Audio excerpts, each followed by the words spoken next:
अस्सलामु अलैकुम वरहमतुल्लाहि वबरकातुह। मुअज़्ज़ज़ नाज़रीन किराम, हमारी गुफ्तगू जारी है कि जो लोग नमाज अदा नहीं करते या नमाज के अंदर सुस्ती करते हैं वो किस कदर खसारे के अंदर है। सबसे पहले कुरान मजीद की एक आयत अल्लाह रब्बुल इज़्ज़त ने फरमाया, वला यअतून अस्सलात इल्ला वहुम कुसाला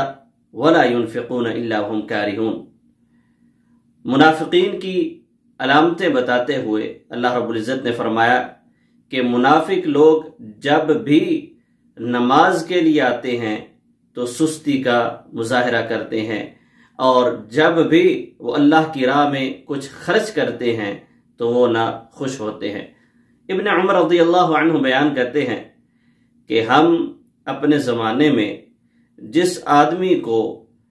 इशा और फजर की नमाज में ज़्यादा गायब पाने लगते तो हम उसके बारे में बुरा गुमान रखना शुरू कर देते। इब्न क़य्यिम रहमहुल्लाह फरमाते हैं कि